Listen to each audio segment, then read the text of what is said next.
கேள்வி நேரத்திற்காக மீண்டும் வரவேற்கின்றேன். திமுக அதிமுகவிற்கான மாற்றத்திற்கான அவசியம் என்ன, தேவை என்ன, இது பற்றி தான் நம்ம வாதித்துக் கொண்டிருக்கிறோம். நம்ம தொடர்ந்து பேசலாம்.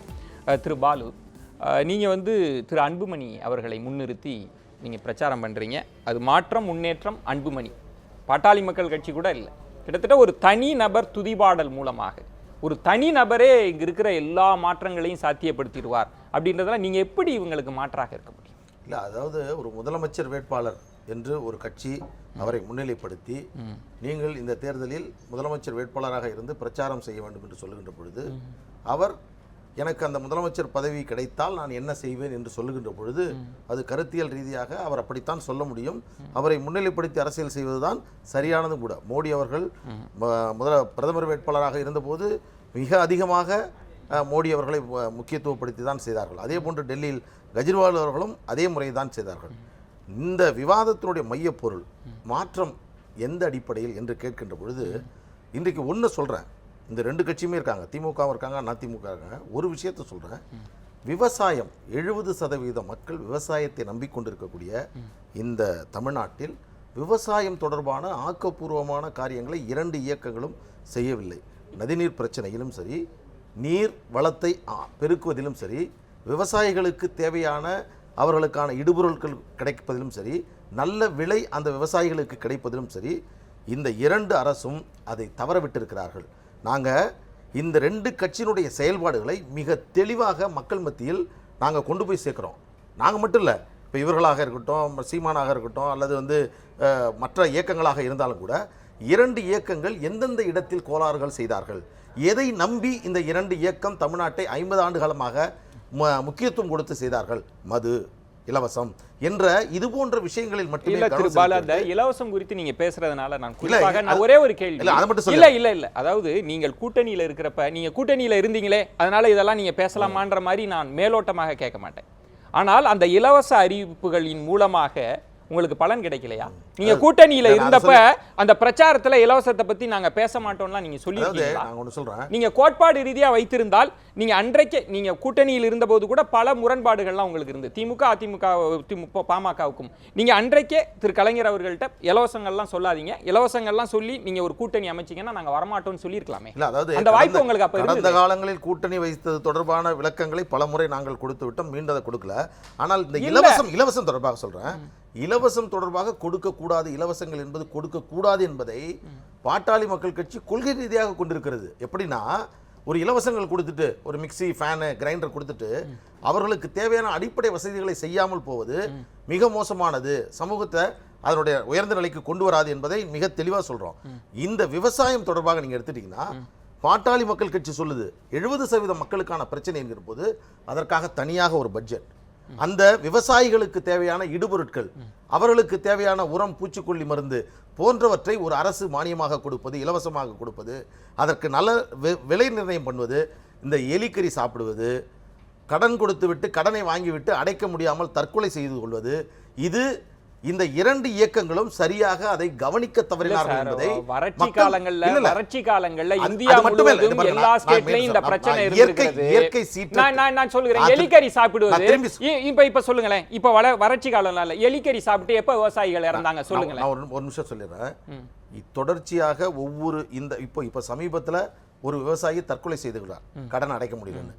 இந்த 50 ஆண்டுகளுடைய செயல்பாடுகளை நாங்கள் சொல்றப்ப இந்த இரண்டு இயக்கங்கள் ஆக்கப்பூர்வமாக, அதாவது இயற்கை சீற்றத்தை விட்டுருங்க, அதை தாண்டி நீர் ஆதாரத்தை பெருக்குவதற்காக நாங்கள் செய்த நடவடிக்கைகள் என்ன என்று சொல்லுகின்ற பொழுது, இங்க இருக்கு மதுராந்தகம் ஏரி எப்பொழுது கடைசியாக தூர்வாரப்பட்டது? உங்களோட ஒரே ஒரு கேள்வி மட்டும், இலவசம் தொடர்பாக பேசுறப்ப இப்ப கூட திரு அன்புமணி ராமதாஸ் சொல்லியிருக்காங்க, அதிமுக ஸ்மார்ட் போன் கொடுக்கறதுக்கான திட்டம் வச்சிருக்கா, அது உண்மையா இல்லைன்றது இல்லை. இந்த இலவசம் என்பதெல்லாமே தேவைன்னு நினைக்கிறீங்களா? அவங்களுக்கான அடிப்படை விஷயங்களை எல்லாம் செய்யாம விவசாயி தான் கடனை அடைக்க முடியாம தற்கொலை எல்லாம் செஞ்சிட்டு இருக்கிறப்ப உங்களுக்கு 5000 ரூபாய் தரேன், 10,000 ரூபாய் தரேன், அதோட முடிஞ்சிருச்சுன்றது என்ன மாதிரியான ஒரு இலவசத்தை பத்தி இப்ப சகோதரர் பாலு சொன்னார். அவங்களுடைய தலைவருடைய மகன் அன்புமணி ராமதாஸ், நாங்கள் வந்தால் பஸ் இலவசம், மருத்துவம் இலவசம், சேவை, கல்வி இலவசம், பல இலவசங்கள் அவங்களும் தான் சொல்லிட்டு இருக்காங்க. இலவசத்துல அவங்க குறிப்பா என்ன சொல்றாங்கன்னா, பொருளா கொடுக்காதீங்க, ஒரு திட்டம், கல்வியை இலவசமா தாங்க, மருத்துவத்தை இலவசமா கொடுங்க. இல்ல பஸ் இலவசம், பஸ் இலவசம்ங்கறாங்க. யார் வேணா பஸ்ல எங்க வேணா ஏறலாம், எங்க வேணா இறங்கலாம்ங்கறாங்க. இது நடைமுறைக்கு வருமா? நடைமுறை சாத்தியமா இது? 8 நாள் நீங்க பஸ் ஓட்டுனீங்க. ஏங்க அது மழை வெள்ள காலத்துல நீதிமன்ற சொல்லுச்சு பண்ணுவீங்க, வருஷம் பூரா ஓட்டுவீங்களா? நீதிமன்ற சொல்லுச்சு நான் கேக்குறேன், இப்ப இவ்வளவு பேசுறாங்கல்ல, ஒரு விவசாயி நேற்று தற்கொலை செய்து கொண்டிருக்கிறார், அதற்கான என்ன விவரம் என்பது நாளைக்கு நம்ம இப்ப வருவோம், விசாரணையில வரும். சரி, ஒரு இப்ப மதுரா அந்த ஏரியை தூர்வாரவில்லை, அதை மழையே இல்லாமல் நாம் பாடுபட்டுக்கிறோம். இயற்கை போய்த்து வருகிறது. சமீப காலங்கள்ல இந்த வருஷம் தான், கடந்த வருஷம் தான் வரலாறு காணாத மழை. அதற்கு மழையே இல்லைங்க. இயற்கைக்கு நாங்க என்ன பண்ண முடியும்? நாங்க என்ன வர்ற பகவானுக்கு போன் பண்ணி மழை போய் நான் பெஞ்சிருவாரா? இயற்கை போய்த்து போறது கூட அதிமுக காரணமா? என்ன பிரச்சனை? நீங்க கேட்ட கேள்வி நான் முடிக்கல. இலவசம் என்று தயவு செஞ்சு சொல்லாதீங்க. ஏன்னா மக்கள் வரி கட்டுறாங்க அரசாங்கத்துக்கு. அந்த வரி பணத்தை விலையில்லா பொருட்களா மக்களுக்கு கொடுக்கிறோம். அது எப்படி இலவசமாகும்? மக்கள் கட்டுற வரியில தான் ஒவ்வொரு அரசாங்கமும் நடக்குது. அந்த மக்களுக்கு விலை இல்லாமல் கொடுக்கிறோம். அது இலவசம் என்று கொச்சைப்படுத்த வேண்டாம். நீங்க அப்படி விலை இல்லாமல் நாங்க கொச்சைப்படுத்தல. கல்வியை கொடுங்க, மருத்துவத்தை கொடுங்க, புத்தகம் கொடுக்கலையா, சைக்கிள் கொடுக்கலையா, லேப்டாப் கொடுக்கலையா, அதெல்லாம் கல்வி சம்பந்தப்பட்டது இல்லையா? இல்ல நீங்க தனியார் இல்ல இல்ல இல்ல உயர்கல்விக்கு சீட்டை கொடுங்க. ஏங்க அது நீங்க பிரைவேட் ஸ்கூலுக்கு போனா நாங்க என்ன பண்ண முடியும்? ஒரே ஒரு பிரைவேட் ஸ்கூல்ல போய் சேர்த்தா அது அரசாங்கம் என்னங்க பண்ண முடியும்? நான் இல்ல இப்போ நீங்க வந்து ஆரம்ப கல்வின கல்லூரிகள்ல இன்றைக்கு வந்து நம்ம பார்க்கிறோம், நிறைய மதிப்பெண் வாங்கின பையனே கூட எனக்கு வந்து லோன் கொடுங்க அப்படின்னு காத்திருக்கக்கூடிய சூழல் தான். நீங்க அதெல்லாம் கொடுக்காம வெறும் பொருள்களை மட்டும் வச்சு எத்தனை பிள்ளைகளை வெளிநாட்டுக்கு அனுப்பி மாண்புமிகு முதலமைச்சர் படிக்க வைக்கிறாங்க தெரியும், பார்க்கல நீங்க? எத்தனை பிள்ளைகள் விளையாட்டு துறையில இருக்க முன்னேறி இருக்க எத்தனை பிள்ளைங்களுக்கு இன்னைக்கு அவர்கள் வெளிநாடு போய் பயிற்சி எடுக்கிறதுக்கு மாண்புமிகு முதலமைச்சர் உதவி செய்யறாங்க, பார்க்கலையா நீங்க? எத்தனை ஸ்கூல்ல இருந்து இன்னைக்கு 10 பிள்ளைங்க 15 பிள்ளைங்க தேர்ந்தெடுக்கப்பட்டு லண்டன் யூனிவர்சிட்டில போய் படிச்சிட்டு வந்தாங்க, பார்க்கலையா நீங்க? இல்ல அதெல்லாம் வந்து அரசினுடைய ஒரு மொத்த சமூகத்தை அவர் என்ன கேக்குறாருன்னா, விவசாயத்திற்கென்று ஒரு நிழல் நிதிநிலை அறிக்கையை வந்து அவங்க தொடர்ச்சியாக வச்சிட்டு இருக்காங்க. இன்னும் விவசாயிகள் எங்களுக்கான விளைபொருட்களுக்கான விலை எல்லாம் இல்லன்றாங்க. அதைத்தான் அவங்க மாற்றம். விவசாயிகளுக்கு வேண்டிய அனைத்தையும் எங்களுடைய அரசு செஞ்சுட்டு தாங்க இருக்கு.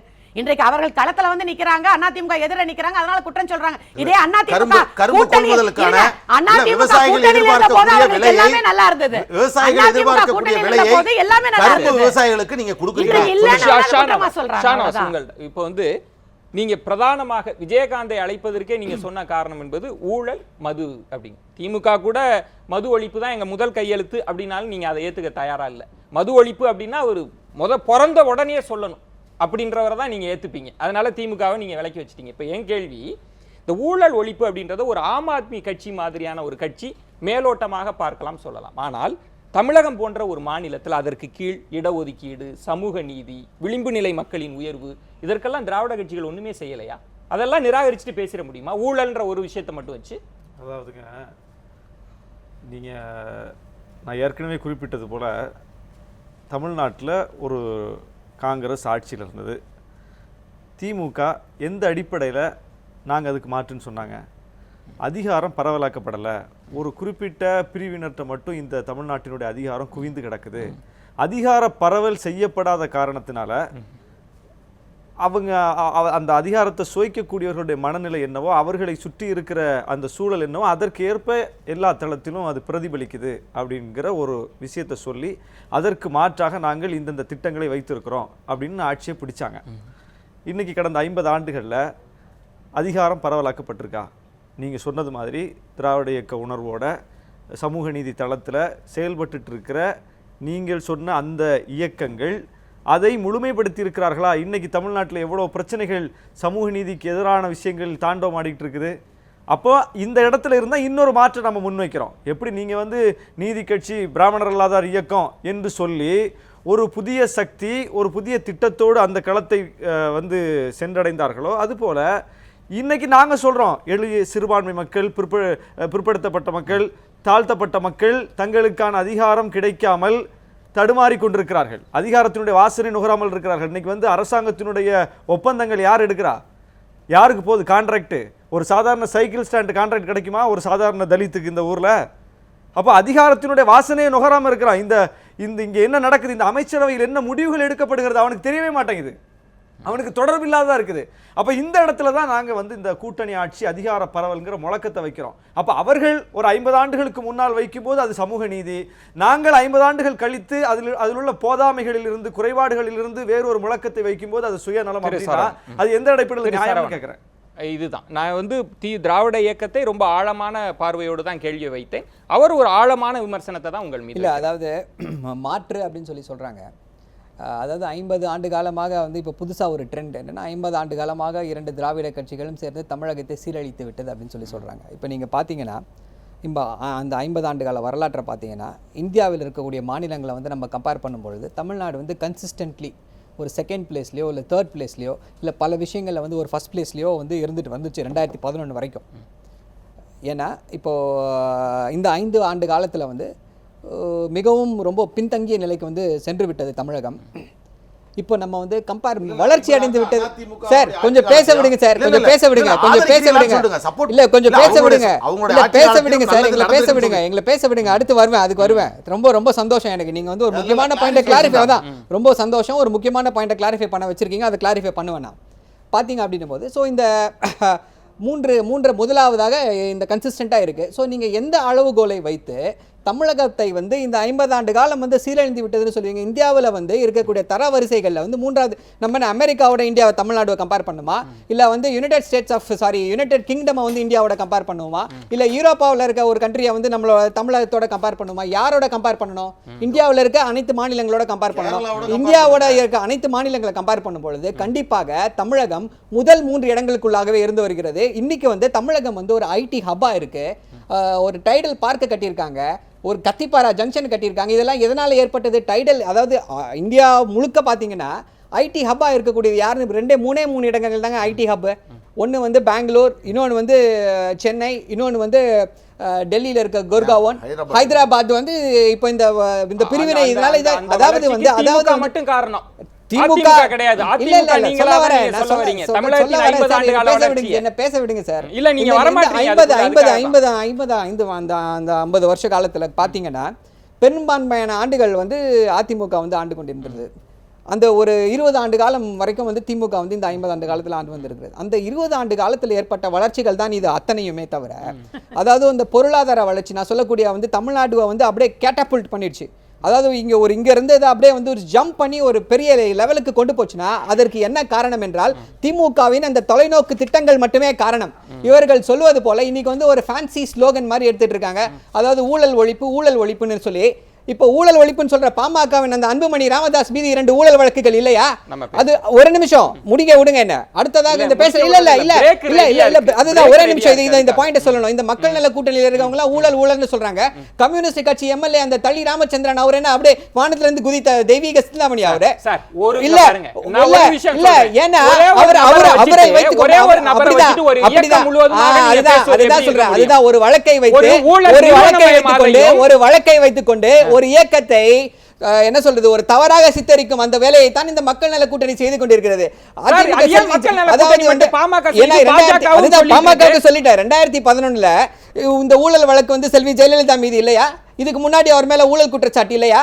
அந்த ஊழல் குற்றச்சாட்டு இருக்கும்போது தானே அவங்களோட போய் கூட்டணி வச்சாங்க. அப்ப தெரியலையே உங்களுக்கு ஊழல் என்னன்னு சொல்லிட்டு இப்ப இந்த ஊழலை பத்தி பேச வராங்க. எஸ்.ஆர். சேகர் நீங்க வைக்கிற 2 குற்றச்சாட்டுக்கு அவர் முன் வைக்கிறார் வந்து தமிழகம் எப்போதும் முன்னேறிய நிலையில தான் இருக்கு.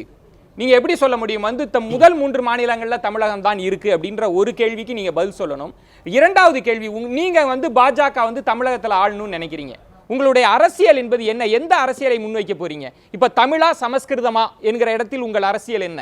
அனைத்து சாதியினரும் அர்ச்சகராகலாம் அப்படின்ற இடத்தில் உங்களுடைய அரசியல் பார்வை என்ன? இதெல்லாம் நீங்க இன்னும் முன்வைக்காமல் திமுக அதிமுக ஊழல் கட்சின்னு மட்டுமே சொல்லிட்டு இருக்கீங்களே திரு எஸ்.ஆர். சேகர்.